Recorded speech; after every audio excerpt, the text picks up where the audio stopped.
नमस्कार दोस्तों, परीक्षा ऑनलाइन क्लासेस में आप सभी का स्वागत है। आज का टॉपिक है हमारा वर्णमाला। आज देखेंगे हम वर्णमाला, अक्षर, वर्ण, शब्द, वाक्य और वर्णमाला क्या होती है। तो सबसे पहले देखते हैं दोस्तों अपन अक्षर। तो अक्षर क्या होता है? मुख्य विवर से निकली ध्वनि को अक्षर कहते हैं। मुख्य विवर से निकली ध्वनि को अक्षर कहते हैं दोस्तों। अब वर्ण क्या होता है? अक्षर के लिखित रूप को वर्ण कहते हैं। अगर अक्षर को लिखित रूप दिया जाए तो उसे वर्ण कहेंगे दोस्तों। दूसरे शब्दों में विचारों को स्थायी रूप देने के लिए जिन प्रतिचिह्नों का प्रयोग किया जाता है वर्ण कहलाता है। अगर विचारों को स्थायी रूप देने के लिए जो प्रतिचिह्न प्रयोग में लाए जाते हैं उन्हें वर्ण कहते हैं दोस्तों। अब देखते हैं शब्द क्या होता है। वर्णों के सार्थक मेल को शब्द कहते हैं। वर्ण भी हो और ऊपर से सार्थक भी हो तो उसे हम शब्द कहेंगे दोस्तों। अब वर्णमाला क्या होती है? वर्णों के व्यवस्थित रूप को वर्गीकृत करना ही वर्णमाला कहलाता है। वर्णों के व्यवस्थित रूप को वर्गीकृत करना ही वर्णमाला कहलाता है दोस्तों। कैसे वर्गीकृत करना? जैसे क्रम के रूप में, उच्चारण के रूप में एवं समय की दृष्टि को ध्यान में रखते हुए वर्णमाला में वर्णों को व्यवस्थित करना। हिंदी में मानक वर्णों की कुल संख्या 52 है। अगर दोस्तों एग्जाम में पूछा जाए कि मानक वर्णों की कुल संख्या कितनी है तो 52 बताएंगे हम। अब देखते हैं दोस्तों स्वर। स्वर क्या होता है? वे वर्ण जो स्वतंत्र है वह बिना किसी की सहायता से उच्चारित हो जाते हैं, स्वर कहलाते हैं। अब देखते हैं दोस्तों स्वर कौन कौन से हैं। अ, आ, ई, उ, ऋषि, ए, आई, ओ, औ, ये होते हैं दोस्तों स्वर। अब स्वरों की संख्या कितनी है? तो दोस्तों स्वरों की संख्या भी अलग अलग प्रकार से अलग अलग है। जैसे स्वरों की संख्या 11 है दोस्तों। कौन कौन से? अ, आ, ई, उ, ऋषि, ए, आई, ओ, औ, ये हो गए दोस्तों अपने 11 स्वर। अब अगर पूछा जाए कि स्वरों की कुल संख्या कितनी है दोस्तों, तो स्वरों की कुल संख्या 13 है और इन 11 में 2 स्वर बढ़ जाते हैं, आम और अह, तो कुल स्वरों की संख्या 13 हो जाती है। अगर पूछा जाए दोस्तों परंपरागत रूप से स्वरों की संख्या कितनी है, तो 13 है दोस्तों, परंपरागत रूप से 13। अगर पूछा जाए दोस्तों कि उच्चारण की दृष्टि से स्वरों की संख्या कितनी है, तो 10। अब देखते हैं कि कौन सा स्वर छूट जाते हैं। तो अ, आ, ई, उ, ए, आई, ओ, औ। ऋषि का उच्चारण दोस्तों नहीं होता है, इसलिए उच्चारण की दृष्टि से स्वरों की संख्या 10 हो जाती है। याद रखना दोस्तों, पूछा जाता है एग्जाम में क्वेश्चन। अब देखते हैं दोस्तों अयोग्य वर्ण कौन से होते हैं। तो इनका उच्चारण व्यंजनों की तरह ही स्वर की सहायता से किया जाता है। अयोग्य वर्णों का उच्चारण व्यंजनों की तरह ही स्वर की सहायता से किया जाता है और यह स्वर और व्यंजन दोनों नहीं है, इसलिए इन्हें अयोग्य वर्ण कहा जाता है। इनकी संख्या दोस्तों 2 है, आम और अह। अयोग्य वर्ण 2 है दोस्तों, आम और अह। अब देखते हैं दोस्तों स्वर के भेद। तो स्वर के 4 भेद होते हैं। कौन कौन से? लघु, हास्य और इनको ही मूल स्वर के नाम से भी जानते हैं।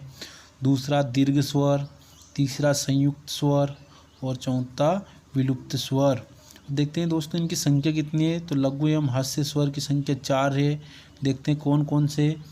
अ, ई, उ और ऋषि, ये हो गए अपने लघु और हास्य स्वर। अब देखते हैं दोस्तों दीर्घ स्वर कौन कौन से? दीर्घ स्वर दोस्तों 3 है। कौन कौन से? आ, ई और उ, ये होते हैं अपने दीर्घ स्वर। अब देखते हैं दोस्तों संयुक्त स्वर कितने हैं? 4, ए, आई, ओ, औ। विलुप्त स्वर की संख्या 2, ओम और हे राम। ठीक है दोस्तों, अब देखते हैं लघु स्वर एवं हास्य स्वर क्या होता है। वह स्वर जिनके उच्चारण में एक मात्रा का समय लगता है, वह जिनके छंद शास्त्र में लघु मात्रा या जिसे खड़ी पाई से दर्शाया जाता है, लघु स्वर कहलाता है। इनकी संख्या 4 है दोस्तों। कौन कौन से? अ, छोटी ई, ऊ और ऋषि। ठीक है दोस्तों, आप देखते हैं दीर्घ स्वर। वे स्वर जिनके उच्चारण में 2 मात्रा का समय लगता है, वह जो 2 समान स्वरों से मिलकर बनते हैं, दीर्घ स्वर कहलाते हैं। छंद शास्त्र में इन स्वरों को गुरु मात्रा या एस से दर्शाया जाता है। इनकी कुल संख्या दोस्तों 3 है। अब देखते हैं कि दीर्घ स्वर बनते कैसे हैं। जिसे 2 छोटे छोटे लघु स्वर या हास्य स्वर से मिलकर एक दीर्घ स्वर बनता है दोस्तों।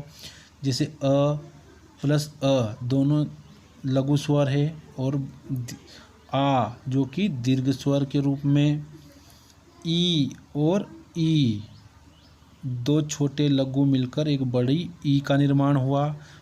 अब यहाँ भी देखो दोस्तों, अ उ प्लस उ तो बड़ा ऊ दीर्घ स्वर बना। ठीक है दोस्तों, अब हम आगे देखते हैं संयुक्त स्वर किसे कहते हैं। अब संयुक्त स्वर किसे कहते हैं? वे स्वर जिनके उच्चारण में 2 मात्रा का समय लगता है और जो 2 भिन्न स्वर से मिलकर बने होते हैं, संयुक्त स्वर कहलाते हैं। इनकी संख्या दोस्तों 4 है। कौन कौन से? अब एक लघु स्वर और एक दीर्घ से बन के संयुक्त स्वर का निर्माण हुआ। तो अ प्लस छोटी ई मिलके बने ए, अ प्लस ऐ तो बना संयुक्त स्वर ऐ। अ प्लस उ तो इस दोनों को मिलाकर ओ का निर्माण हुआ। अ प्लस उ बराबर औ। ये हो गए अपने 4 संयुक्त स्वर दोस्तों। अब विलुप्त स्वर क्या होते हैं? तो विलुप्त स्वर, इनके उच्चारण में 3 मात्रा का समय लगता है। इनका स्थान बोलने व लिखने में तो है, पर वर्णमाला में नहीं है। इनकी संख्या दोस्तों 2 है। ओम, हे राम, ये होते हैं दोस्तों अपने विलुप्त स्वर। अब दोस्तों देखते हैं अयोग्य व वर्ण। वे वर्ण जो पूरी तरह से न तो स्वर है और न ही व्यंजन है, बल्कि यह वर्ण दोनों ही है, अयोग्यवाह वर्ण कहलाते हैं। इनकी संख्या दोस्तों 2 है, आम और अह। अब देखते हैं दोस्तों स्वरों के उच्चारण स्थान। अब देखते हैं कौन सा स्वर कहाँ से उच्चारित होता है। तो अब देखते हैं कि कंठ से कौन से वर्ण का उच्चारण होता है, आम और अह का। तालु से कौन से वर्ण का उच्चारण होता है, ई और बड़ी ई। ओष्ठ से कौन से वर्ण का उच्चारण होता है, तो ऊ और बड़ा ऊ। कंठ प्लस तालु से किस वर्ण का उच्चारण होता है, ए प्लस ए। और कंठ प्लस ओष्ठ से कौन से वर्ण का उच्चारण होता है, ओ और औ। अब देखते हैं दोस्तों द्विगुण वर्ण कौन से होते हैं। द्विगुण वर्ण को ही उच्छिप्त या विकसित वर्ण भी कहा जाता है। इसका स्थान भाषा लेखन में तो है, परंतु वर्णमाला में नहीं। इनकी संख्या दोस्तों 2 है, ड और ढ। इन दोनों को ही मूर्धन्य वर्ण भी कहा जाता है। ठीक है दोस्तों, इनका उच्चारण मूर्धन्य से होता है। ड का अल्पप्राण और ढ का महाप्राण से निर्माण होता है। ठीक है दोस्तों, अब देखते हैं अह क्या है। तो अह मुख स्वर अ के बाद जो चिन्ह दिख रहा है उसे विसर्ग कहते हैं। इसका उच्चारण ह होता है, पर यह लिखने में, ठीक है दोस्तों, पर ये लिखने में इसे स लिखते हैं। देखो एग्जाम्पल, जैसे अतः को हम अतस लिख सकते हैं दोस्तों। ठीक है दोस्तों। अब हम पढ़ेंगे दोस्तों स्वरों का वर्गीकरण। तो अब स्वरों का वर्गीकरण कितने प्रकार से होता है देखेंगे दोस्तों। तो स्वरों का वर्गीकरण 5 भागों में किया गया है। अब देखते हैं वो कौन कौन से 5 भाग है। मात्राओं के आधार पर फर्स्ट, सेकंड जीभ के भाग के आधार पर, थर्ड जीभ के उठने के आधार पर, चौथा है नाक एवं मुंह के आधार पर, और पांचवा है ओठ के आधार पर दोस्तों। तो सबसे पहले देखते हैं मात्राओं के आधार पर। तो मात्राओं के आधार पर स्वरों को 2 प्रकार से बांटा गया है। ठीक है दोस्तों, कौन कौन से। हास्य स्वर एवं दीर्घ स्वर, इसे छोटा स्वर एवं लघु स्वर भी कहा जाता है। हास्य स्वर को, दीर्घ स्वर को बड़ा स्वर एवं गुरु स्वर के नाम से भी जाना जाता है। अब देखते हैं दोस्तों, इसमें छंद में एक मात्रा होती है। हास्य स्वर में छंद में एक मात्रा होती है। दीर्घ स्वर में छंद में 2 मात्रा होती है दोस्तों। अब देखते हैं हास्य स्वर कौन कौन से। अ, ई, उ और ऋषि। चंद्र बिंदु के लिए भी दोस्तों हम एक मात्रा का ही इस्तेमाल करेंगे। अब देखते हैं दीर्घ स्वर, ये 2 मात्राएं कौन कौन से वर्णों में लगती है। आ, ई, उ, ए, आई, ओ, औ और आम, अह। इनमें भी दोस्तों 2 मात्रा लगाते हैं हम छंद में। ठीक है दोस्तों। अब देखते हैं दोस्तों जीभ के भाग के आधार पर। जीभ के कितने भाग है। अग्र भाग, मध्य भाग और पश्च भाग। अब देखते हैं कि जीभ में कौन से भाग कहाँ होता है। तो ये हो गए अपनी दोस्तों जीभ। ठीक है, जो अपनी स्टार्ट में रहता है उसे अग्र भाग, और जो मध्य में होता है उसे मध्य भाग, और सबसे लास्ट वाले भाग को पश्च भाग से के नाम से जाना जाता है। अब दोस्तों जीभ को हम इस तरह से बांट सकते हैं अलग अलग भागों में। ठीक है, तो अब याद रखने के लिए हम सबसे पहले इस प्रकार से डायग्राम बनाएंगे। ठीक, लिखेंगे ई, उ, ए, आई, ओ, औ और अ और आ। ठीक है, तो दोस्तों जो भी इस अग्र भाग में आता है वो हमारे अग्र भाग के वर्ण हो जाएंगे, और जो भी वर्ण पश्च भाग में आएंगे वो पश्च भाग के वर्ण हो जाएंगे, और जो मध्य में है वो मध्य भाग का वर्ण। जैसे अग्र भाग के कौन कौन से वर्ण है। तो ई, ए, आई। ठीक है दोस्तों, देखो ई, ए, आई ये हो गए अग्र भाग के वर्ण। अब मध्य भाग में अकेला अ, तो अ। पश्च भाग तो उ, ओ, औ और ये भी ओ और आ, ये हो गए पश्च भाग के वर्ण दोस्तों। ठीक है, अब देखेंगे दोस्तों हम जीभ के उठने के आधार पर। जीभ के उठने के आधार पर कितने 4 भाग। जैसे ये हो गए अपनी जिह्वा। ठीक है दोस्तों, और ये हो गया अपने आगे का भाग जिसे संवृत्त भाग कहते हैं दोस्तों। ठीक है दोस्तों, क्या कहते हैं, संवृत्त भाग। जीभ के ऊपर के भाग को संवृत्त भाग कहते हैं। ठीक है दोस्तों, ये हो गया अपनी जीभ तो ऊपर के भाग को संवृत्त भाग, और जो उसके जस्ट नीचे वाले भाग को आर्ध संवृत्त भाग। ठीक है दोस्तों, उसके नीचे मतलब भाग ये वाला जो बीच में बोला जाता है, और उसके नीचे वाले भाग को, ठीक है दोस्तों, आर्ध विवृत, और सबसे लास्ट वाले भाग को विवृत के नाम से जाना जाता है। अब उच्चारण के द्वारा जीभ का उठना।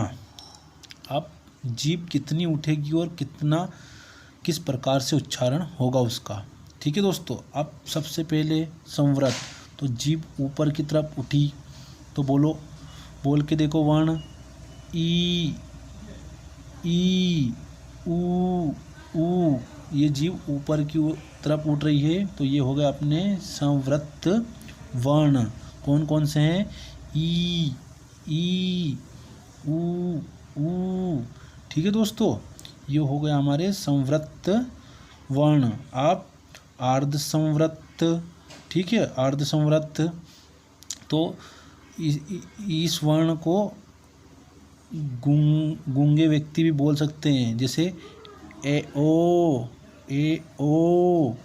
ठीक है दोस्तों, ए ओ, ये हो गए आर्ध संवृत्त। अब हो गया दोस्तों वर्ण आगे आर्ध विवृत। कौन कौन से? ए, अ, ओ और औ, ये हो गए हमारे, सॉरी, औ और औ, ये हो गए हमारे आर्ध विवृत वर्ण। अब विवृत, जो सबसे जो कि जीभ पीछे की ओर जाती है, बोलो आ, पीछे जा रहे हैं ना जीभ। ठीक है दोस्तों, अब पढ़ेंगे दोस्तों हम नाक एवं मुंह के आधार पर स्वरों का वर्गीकरण। तो कितने भागों में हो रहा है? 2 भागों में। कौन कौन से? निरनुनासिक स्वर और अनुनासिक स्वर। निरनुनासिक स्वर में हवा मुंह से निकलती है या मुंह से बोले जाने वाले वर्ण, और अनुनासिक में हवा नाक और मुंह से दोनों जगह से निकलती है, जैसे नाक एवं मुंह से बोले जाने वाले वर्ण। अब देखते हैं, शब्द लेते हैं हम, जैसे अ का स्वर करा तो सवार। ठीक है, सवार का अनुनासिक बोलो स्वार। चंद्र बिंदु लगा के हंसी, अंगूठी, नाक और मुंह से दोनों जगह से इसमें हवा निकलती है दोस्तों। इसी प्रकार बाट, सिर्फ मुंह से हवा निकल रही, बाट। अब देखो माट। अब बोलो पिथ, मुंह से सिर्फ हवा निकल रही, इधर मीत। ठीक है दोस्तों, इस प्रकार आगे भी कहीं, तो कहीं नींद, नाक से भी हवा निकल रही ना दोस्तों। ठीक है, इस प्रकार हम उगलना, मुंह, पूछना, पूंछ, बूंद, कहें, तो इसमें देखो कहें अनुनासिक में। ठीक है दोस्तों, इस प्रकार से शब्द आएंगे, तो नाक एवं मुंह के आधार पर हम अनुनासिक और निरुनासिक पहचान लेंगे वर्ण। ठीक है दोस्तों, अब दोस्तों निरुनासिक और अनुनासिक में एक वर्ण है हे। तो अब हे और हे का उच्चारण कहाँ पर करेंगे? तो देखो दोस्तों, एक वचन के लिए हे आएगा और बहुवचन के लिए हे या अनुनासिक का प्रयोग करेंगे। जैसे एक वचन जितेंद्र आता है। ठीक है दोस्तों, अब बहुवचन के लिए जितेंद्र एवं उसके दोस्त आते हैं। जैसे कोई महान व्यक्ति हुआ, जैसे प्रधानमंत्री नरेंद्र मोदी आते हैं, इसमें अनुनासिक का उपयोग करेंगे। और अपने से बड़ों के लिए भी हम अनुनासिक का उपयोग ही करेंगे। ठीक है दोस्तों, अब हम स्वरों के वर्गीकरण में पढ़ेंगे ओट के आधार पर या स्थिति के आधार पर इसे 2 भागों में बांटा गया है। वो 2 भाग कौन कौन से हैं? एक हो गया अवृत्तमुखी और एक हो गया दोस्तों वृत्तमुखी। ठीक है दोस्तों, अब अवृत्तमुखी में कौन कौन से? जिसमें होठों की स्थिति वही रहती है, मतलब होठों की स्थिति बदलती नहीं है। और वृत्तमुखी में होठ गोल हो जाते हैं। ठीक है दोस्तों, तो अवृत्तमुखी वर्ण कौन कौन से हैं? अ, आ, ई, ऋषि, ए, आई, ये है अवृत्तमुखी वर्ण। और वृत्तमुखी वर्ण कौन कौन से? ऊ। देखो दोस्तों, होठ की स्थिति बदल रही है, गोल हो रही है, देखो ऊ, ओ, औ। ठीक है दोस्तों, ये हो गए वृत्तमुखी वर्ण। अब दोस्तों आगे की क्लास में हम पढ़ेंगे व्यंजनों का वर्गीकरण। ठीक है दोस्तों, ओके।